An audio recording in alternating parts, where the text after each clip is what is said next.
All right. Well, welcome to the History of the Book class, and welcome to our friends from the Bodleian Library in Oxford. Would it be all right if I asked you to introduce yourselves? So, you mean us? Yes, yes. My name is Henrike Lähnemann. I'm professor of medieval German literature and linguistics, but I'm here because I teach a module for graduate students called Paleography, History of the Book, and Digital Humanities. And the secret weapon in this module is really the print workshop. It's where students always get on fire. So, next. I'm Richard Lawrence. I'm the printer who works here. That's probably enough. Yeah, you'll see him in action, and that's more than words. Hi, I'm Luise.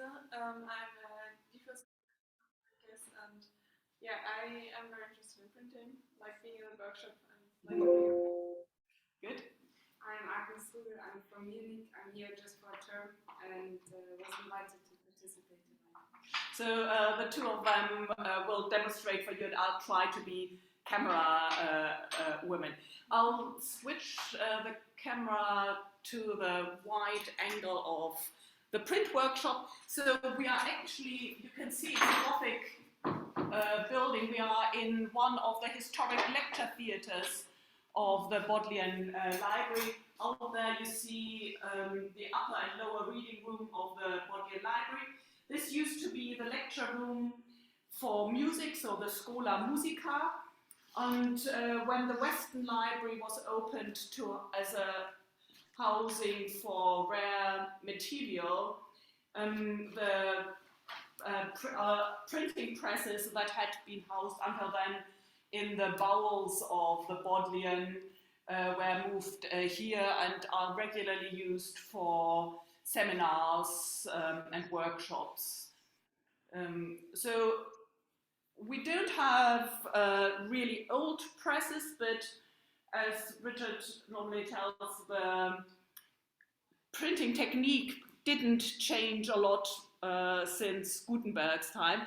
But we recently got this press, which is a reconstruction of one drawn by Albert Fuller. But I think since we have limited time, I'll take you round. Agnes, could you take my laptop round, because that has the microphone? Just unplug it. Because the microphone is on there. So we'll start you off with the raw material. You can just deposit it there somewhere so that it has a nice. Yeah. So Richard is just moving around type. So you have lowercase letters and uppercase letters. Here you have the layout of a typical case. So the lowercase letters are sorted in order of frequency. So you see here the E has the largest compartment because it is used most often. If you have played Wordle, you'll recognize a kind of word frequency layout that you also use for typewriters, while the uppercase letters are just in alphabetical order because they are much less frequently used. So, Luise, and Agnes, could you both take yeah, they're the wrong. Good, Lisa, good. So, these are called composing sticks, or in German, Setzhaken, and Luise is just demonstrating how to hold it with your left hand. Yeah. If you're right-handed, right? Yeah. I'm not sure if you do it differently if you're left-handed. No, then you are unlucky. You have to. So you hold it with your left hand and put the thumb on that end just to prevent the letters, the characters from falling out. So which is the case for the... Yes. So we'll set them also in because it's nice and big. So to set, Luise, if you just pick an N, capital N for Noli,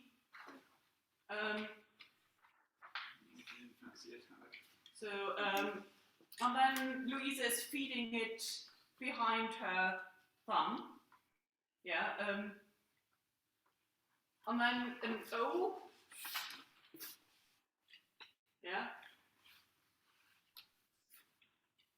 An L. I. And then you normally take a mid-space to divide between words. You might need to change at the very end the spacing, because you have to fill the line to be completely full. So now a capital T.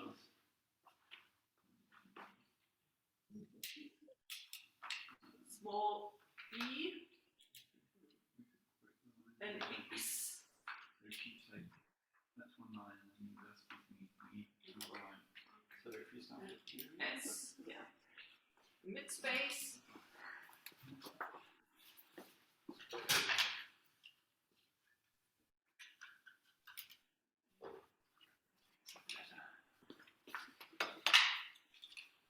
So you see, Luise has done it before. It's fairly quick. And all the characters have a little dent. Can you see that? And that allows her to feel immediately whether the character is positioned correctly within the composing stick. And now comes actually the hardest bit, and that is the spacing. I guess we want to have it centered. So Luise will start with the largest spaces and then put one at one end and the other at the other end. And you have the largest spaces at the very end, and then in between you put in more spaces to make it.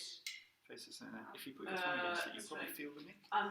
Fine. So she's now trying first a mid space, which was too wide. Now a thin space. Can you squeeze it in? No. You can go for another case, because for the spaces it doesn't matter which character set you use. And does it have to be absolutely tight? It has to be absolutely tight. Yeah. Otherwise, it will fall out of the frame.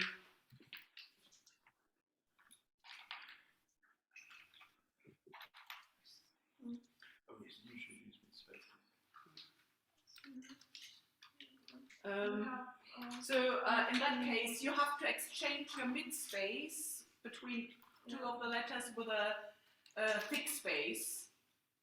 Yeah. So to get the spacing right, you have to do what is Bruchrechnung in English. You have to know your fractions, because what is the Richard? What's the divisions of the The mid-space? spaces come in wholes, halves, thirds, quarters, and fifths. So you have to add up a third plus a fifth, or if you need something slightly smaller than a half, and so on. So I used two Good. spaces now, and What have you lost?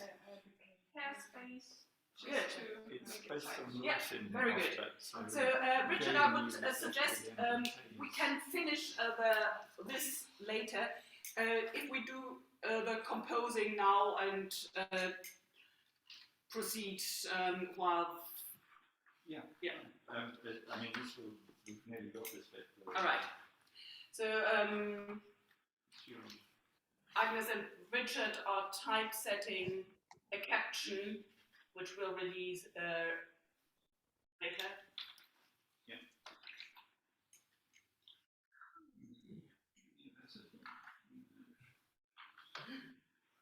And you can see that Richard is even speedier than Luise. So, for how many decades have you been typesetting? 4 or 5. 4 or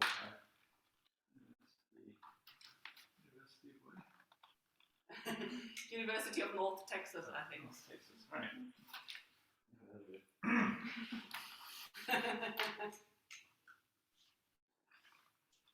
Yeah, so Luise is putting up on top of it a dividing line, which makes it easier to take out the typeset line.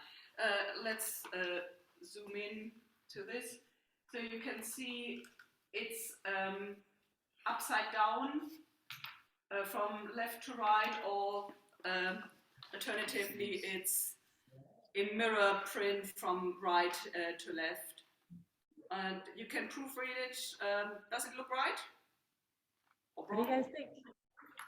Does it look right? Good? I'm seeing nods. Yep. Good. Perfect. We have a question from Dylan. Is this done just as it would have in Gutenberg's time? Pretty much. Gutenberg worked with much larger alphabet. Yeah. So what you see is a type case layout that is typical for about 19th century English. So you have a very limited number of ligatures. You just have the ligature F, and you have a long S, but you have here on the left-hand side you see the et ligature and you see a few special characters, but not enough, for example, to typeset a complete German text, because there aren't just enough umlauts in there. While Gutenberg was imitating manuscript culture, so he had lots of different ligatures for ST, for but also for abbreviations. So to have a nasal bar above a U, above an A, and so on. And then the realization came that it was cheaper to waste a bit more paper in having more letters printed than to have to produce all these different characters, because that's the really cost-intensive part of producing type, to develop these different characters and cast them. Will you read here in a second? Yeah. Won't we?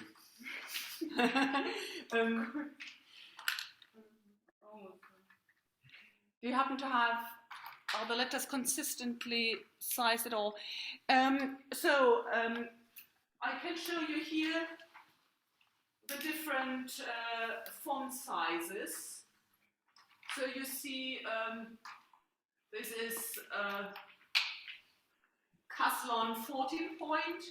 That's the type we normally use for teaching purposes, because there is the largest number of types in the workshop. But we've just been typesetting your a text from actually COF Italic 36 point. So that's basically what you see in a word processor if you use a Word document, the different font sizes. But, and they all have to be exactly within one font set, the same height. So you can't change within a line different height of letters. Richard says you can, but it's waffle puff. And what does point refer to? Point. We know there are 14 or 36 points, but what is a point?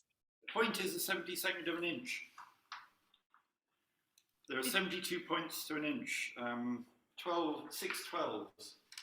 They were, the Anglo-American point system was developed in Victorian times when people still counted things in dozens. So 6 dozen points to the inch. Huh.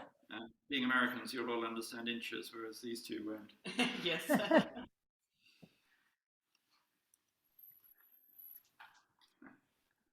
Right. Got there? I have to wait for We'll get there. This is a class from the University of North Texas, at the Bodleian Libraries Bibliographical Press, 21st February 2020, 2022 perhaps. Yeah. What's also interesting is the kind of basic measurement for each font is the M of each type. Approximately square, usually. Yeah. Right. There we go. So thanks, Alex comes in and asks question in the chat as well. Yeah. What are you doing? visit. Visit.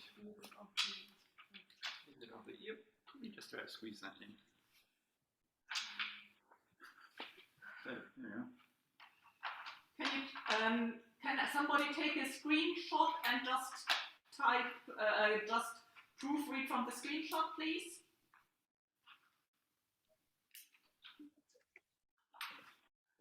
Let's get started while Agnes is still working out. Luise, could you please move my laptop? Can I give that? Yeah.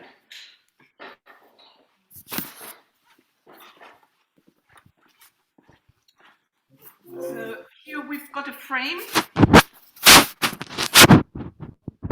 We have decided We're trying to build something like that. that's the motto for doing it later. Right. So the frame is for the size of a postcard. Oh yeah, now it's your choice. So you have an option and you can vote in the chat for each graphic to include. So these are all cast ornaments which can be integrated with a lettering. And we thought either for the rubbish throwing, we could have a manicule pointer. Do we need a space? The next one is the motto of the University of Oxford, Dominus illuminatio mea, the Lord is my light and my salvation. Then we have a stylized version of the Bodleian. So we are currently in behind one of these windows you see in the motto, or we have a small model of a printing press. So which one would you like? Go ahead and let's see. The manicule is 1. The Oxford University is 2. So that's 2. Bodleian is 3. And the printing press is 4. So hold up. I'll count here at home. You vote in the chat. So how about just raise your hands for the manicule, the pointing one. Anybody want that one? Okay, we got 1 at home. For the Oxford University press or Oxford University motto, anybody for that? Okay, the Bodleian Library, anybody for that? Okay, and for the press, all right, 1, 2, 3, 4, 5, 6, 7. Did you have one? 1, okay, yeah.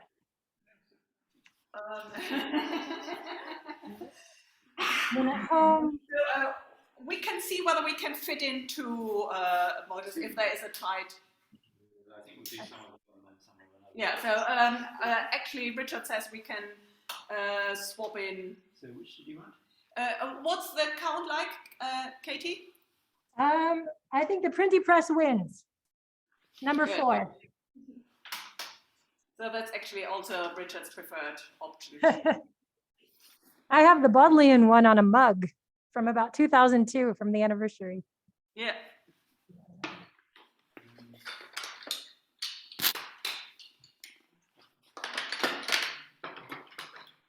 Was anybody able to capture a screenshot of the other motto? My screenshot is blurry. We'll have a real print of it soon, so you'll be able to see. Okay. But I'll hold it here. All right. That might be better.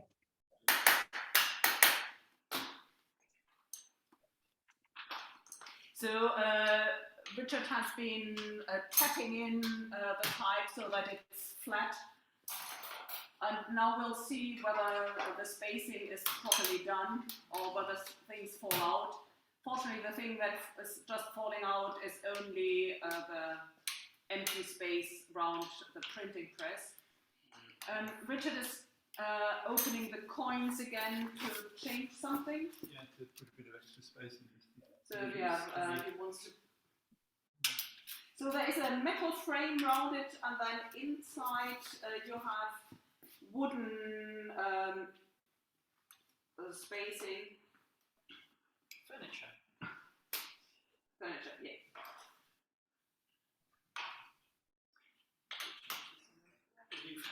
There. Good.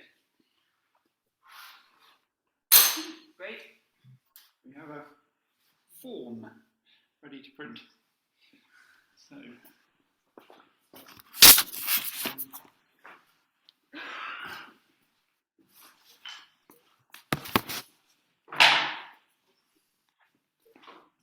This work.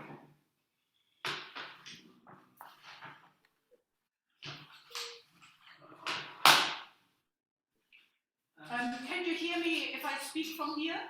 Yes. Good. So this is slightly inauthentic. To begin with, I'll just use a magnet, I'm afraid, because we've had all those and we've had use of, but that will hold it in place while we check whether we've got it set up right. For that, some ink. Luise?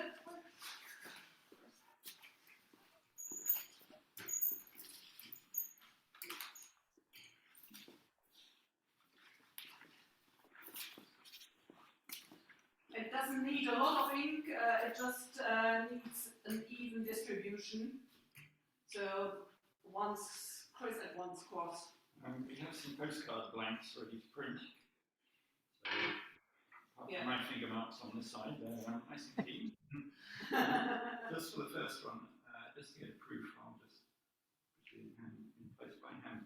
So, Agnes, do you want to put it under? Oh, well, first. We need the packing. The platen, the bit that's going to do the pressing on this is actually a piece of steel. And steel pressing against lead type with just a single sheet of paper in between would flatten the type, it would ruin it. So what we actually do is put some padding material on the back of the paper so that it gets squeezed less violently. If you push there, it'll come to a stop when that hits this. That's it.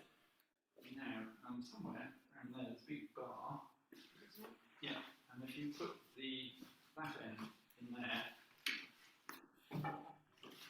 and wind it all the way around so that it's here.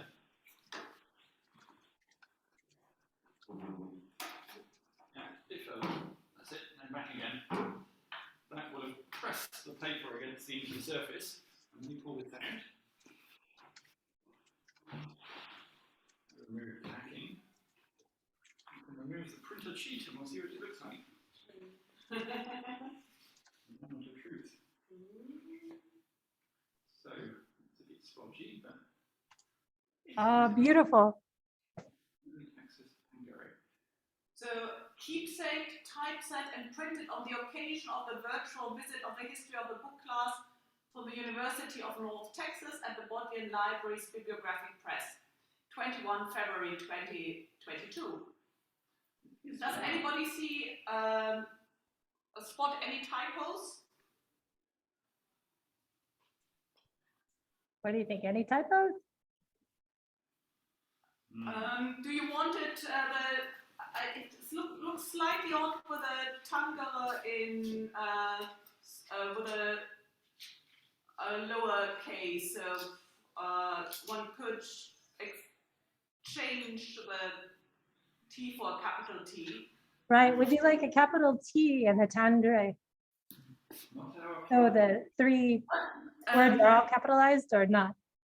Yes, I think there's a consensus, yes. They like the consistency. Yeah. It's your fault.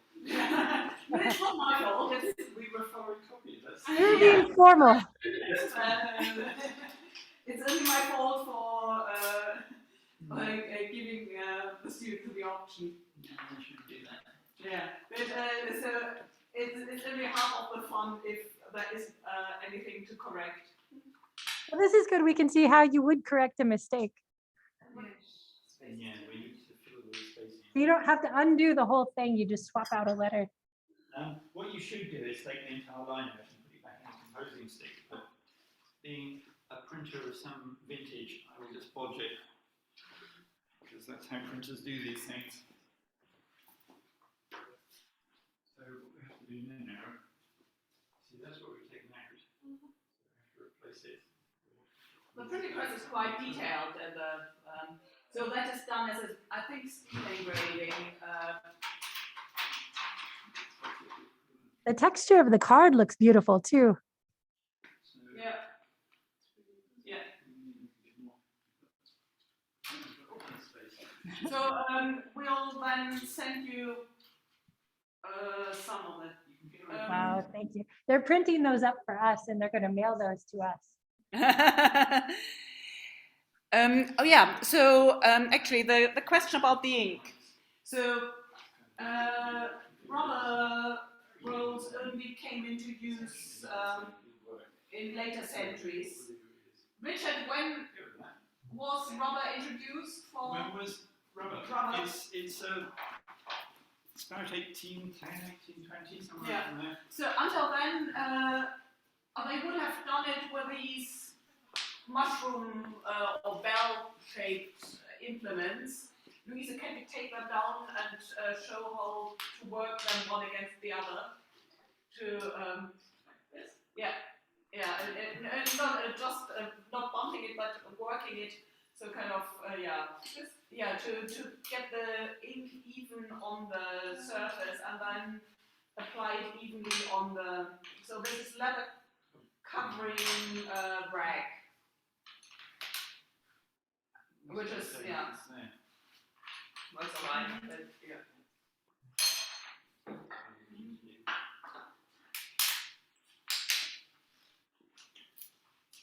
We're getting into aesthetics now. I think there's too much space there. Yeah, I agree. Yes, it is a dream job. I agree.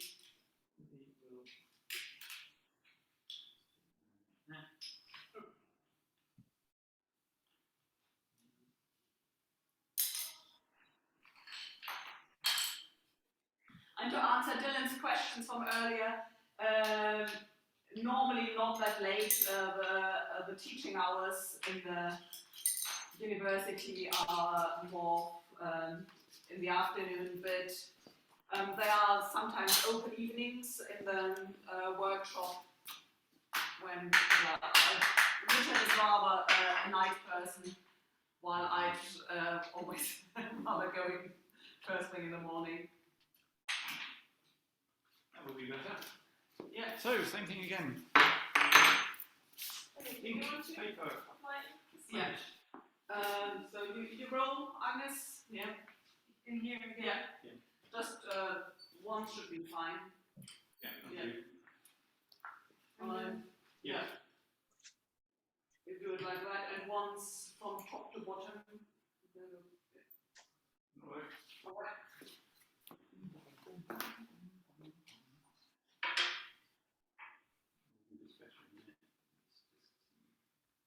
For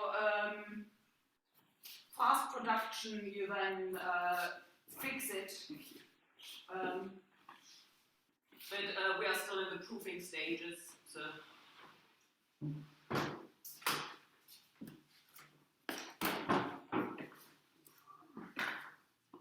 And you would have had two boys working the press together.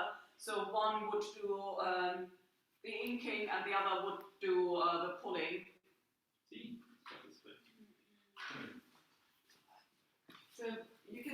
the spacing has changed and also the capital. So it's slightly further down, the second one.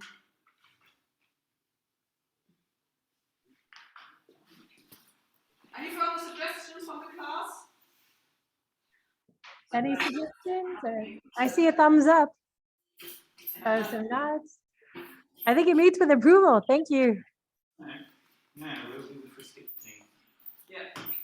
So, what you usually do when you set one of these presses up is you want to be able to put the paper back in the same place each time so that you get the image in the same place each time. And you also want to avoid getting ink where it doesn't belong. So I'm going to use this framework which has paper attached to it as a frisket. Friskets are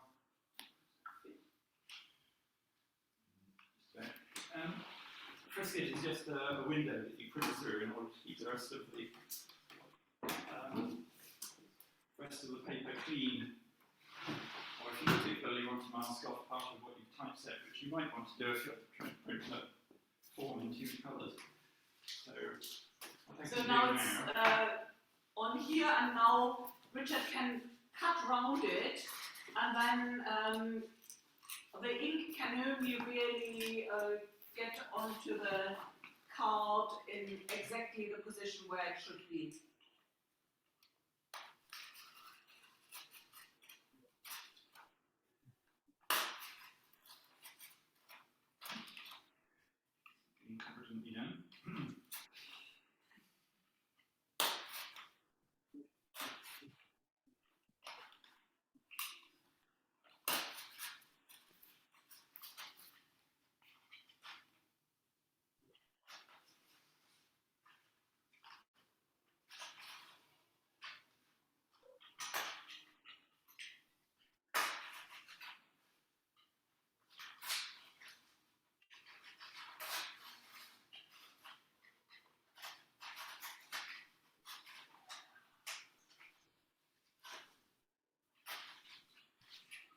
Right.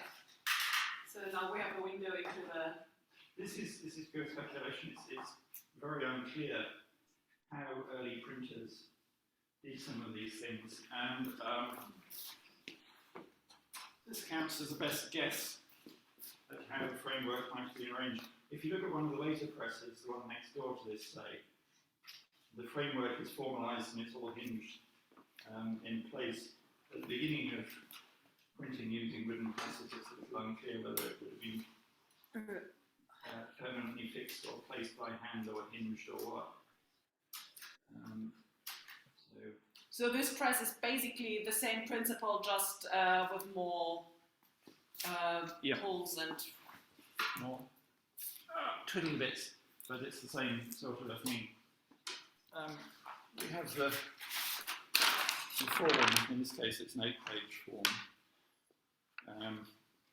And we have a framework, a mask, a frisket that you print through, the paper being fixed in place on, well, they're not here, but on pins.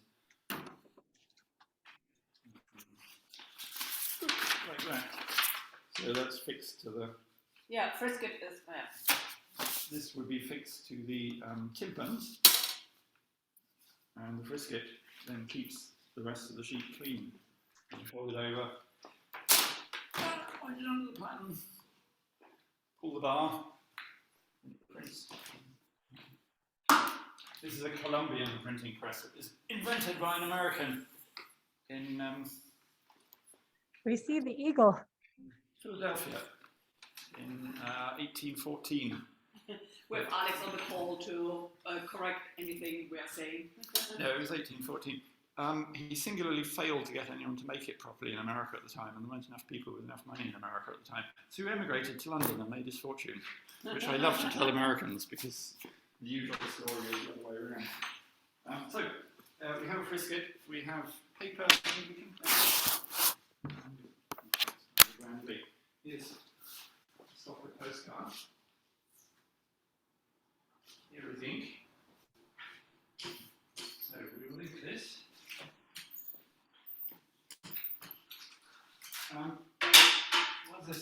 early printing presses, it's a little unclear how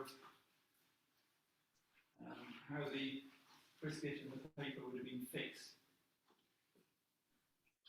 But you know, the obvious simple solution is to make some marks on the back of the frisket where the paper belongs,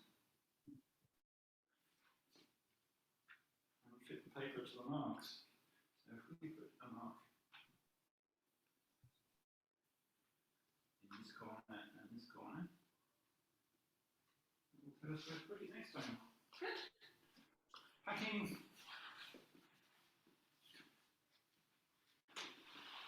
You want to go, Agnes? If you go around there, Yeah, I can see the yeah, evidence. put your foot against the bottom of it, yeah. Oh, that's it. Yeah, and that's why you have two people.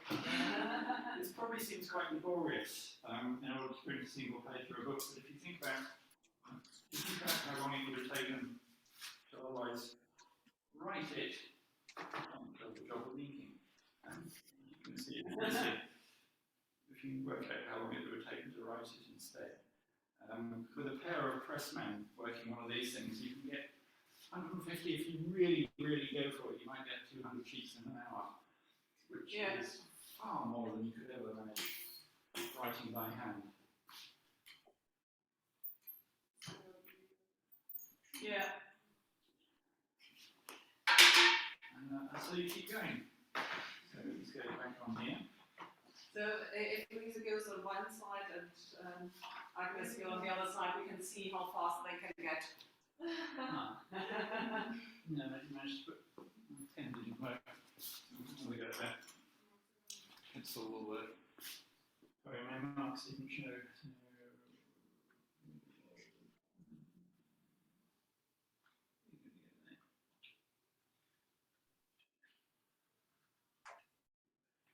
Actually, so the first printing project which I foolishly embarked on when I started with the job was completely over ambitious for a novice printer, and that was typesetting the 95 Theses for the centenary of the German Reformation. So we couldn't get it all printed in one go. We had to do it in two halves because we ran out of X's for the Latin numbering of the theses. All right. So other special characters. Good, if we were feeling much So we had to pull each of the 95 Theses twice through the press on the biggest, on the largest printing press. it should sit there, and this piece of paper.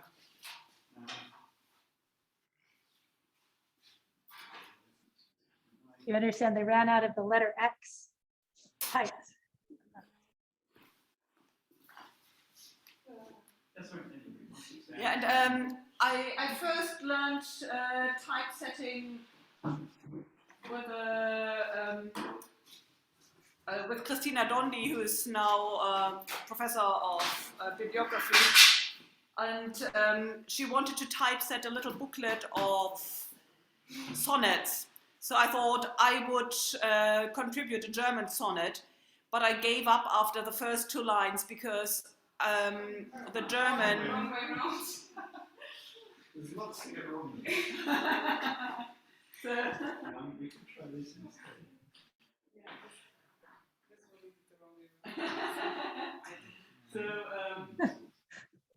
yeah, so something touches. Like when you get the paper backwards in the printer. Sorry, I can do that. Keep going as we are. So it was impossible to do a German sonnet on the layout for an Italian sonnet because the German lines were just longer and required lots of special characters which weren't in the Italian typeset.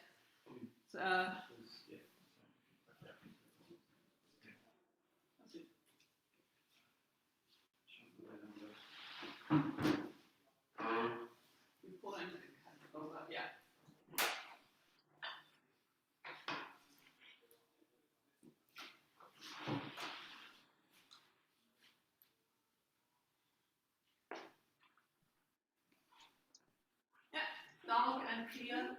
It's working really well. Oh, that looks nice. And so on. And so on. So now you do it for speed.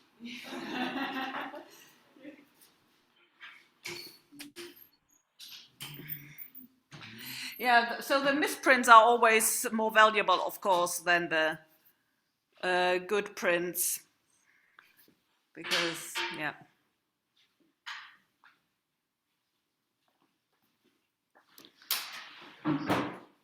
Is the Wicked Bible, is that a misprint or just where, or was it, I'm forgetting the name of it. It's where Yeah, they type.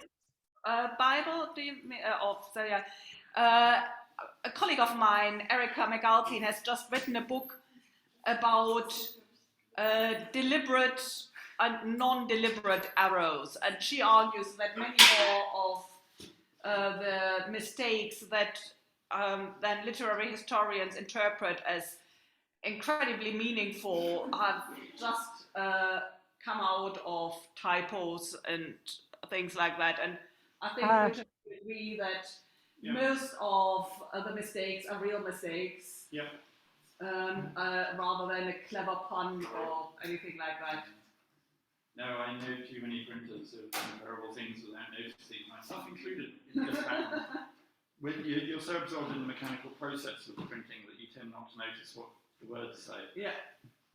It's an old adage of printers that really you should never try and typeset. You should never try and proofread what you yourself typeset. Yeah.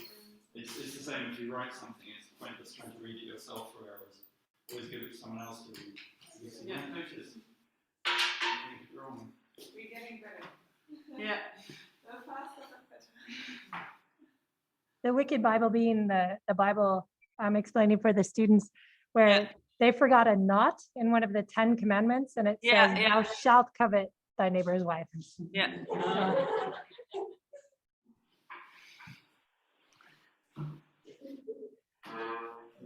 Any further questions? We have about 10 minutes before we have to vacate. There's a question about early newspaper printing. Do you know, is the idea of an early morning newspaper a more modern concept, or did early printers frequently work late or overnight? Yes, it would have been working overnight. The earliest daily is what became the Times of London, and that dates back to the late 17th century. And yes, it would involve people typesetting overnight and printing through the night in order that it be ready in the morning. Thanks. Newspapers have been produced for a very long time. Sorry, I'm doing my job. Yeah, no, that's... the books you see there on the shelf are the most rotten ones of damaged, because that means you can see exactly how they are produced. So if there are copies that are beyond repair, they end up here just for demonstration purposes.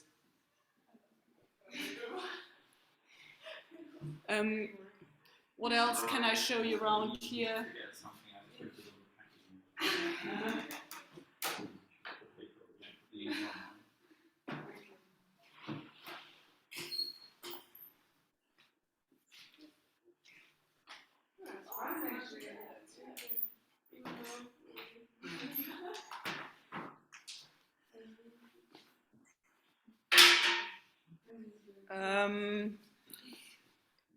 The wooden things you see there are all the dividers for the frames.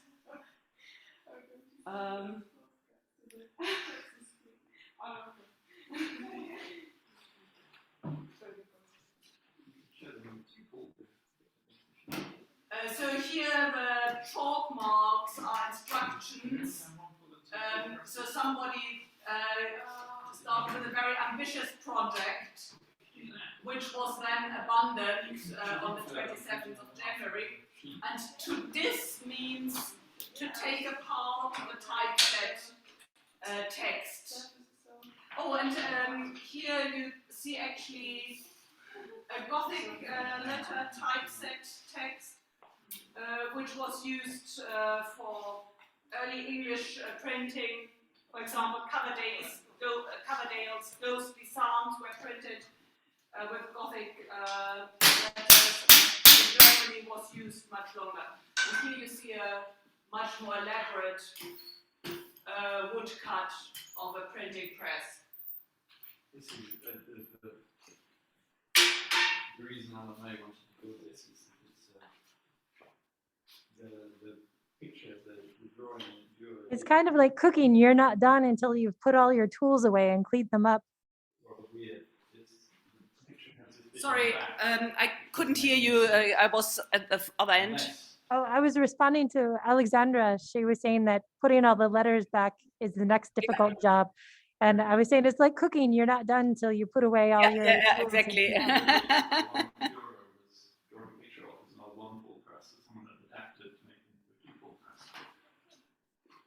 Very simple adaptation and that bit of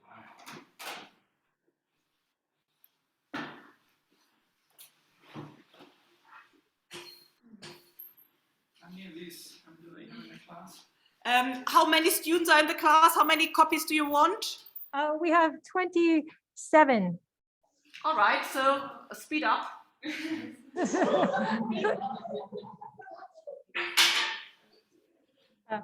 James wants to know, are there still places you could apprentice as a printer? Sorry? Yeah, Classical printer. Can you still do an apprenticeship in historical printing, or It's just difficult to find anyone to take you on. Not many people do this full time. There was one apprenticeship going with the typesetting business in Stroud recently. yeah? Something like 30 applications. I think probably, so there are places in historic printing presses, such as in Mainz. They have a large, the Museum for Gutenberg, which also has a historic print workshop attached to it. Then in Basel, there is the Papiermühle. So probably in combination with conservation, you could do that. But any of you welcome to come over and do a short stint as an apprentice here. Yeah. Yeah, so we are trying to keep the technology, and it's really a research method. You have to do this to fully understand. So the biggest aha moments, the kind of surprise moments I've witnessed here in the print workshops with two really highly advanced professors who had written books about printing without ever having operated a press, and they really were taken by surprise by some of the technical elements. Yeah, welcome for a class field trip. Study abroad in the summer, we should do it.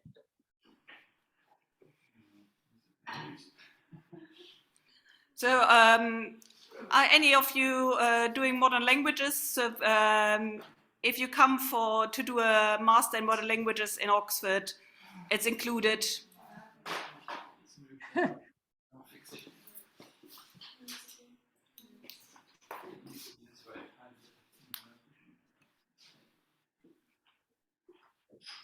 What happened? Oh, the form switch in the bed.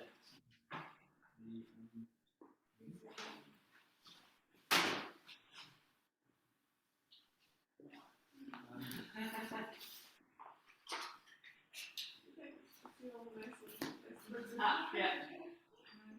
So we're getting there. We might have to continue tomorrow. Yeah. Possibly the day after.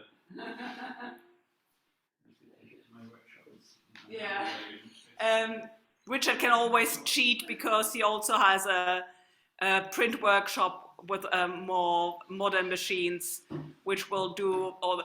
So he did a very noble job in printing my Christmas cards for me, despite really being against this kind of sentimental nonsense. But yeah. That's very kind. Yeah.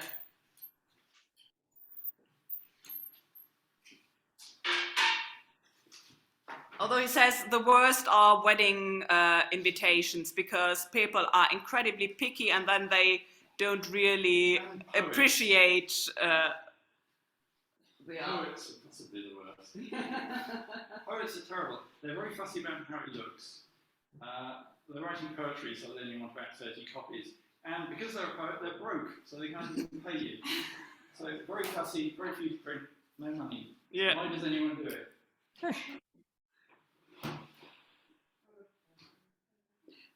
Richard, is somebody coming round to throw us out, or? They will be in a minute. Yeah. So we'll All probably right. random shift. Well, perhaps we could say goodbye here and say thank you very much. Can everyone say goodbye? So we can see you. Yes, Was good fun.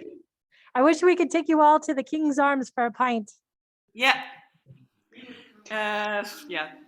And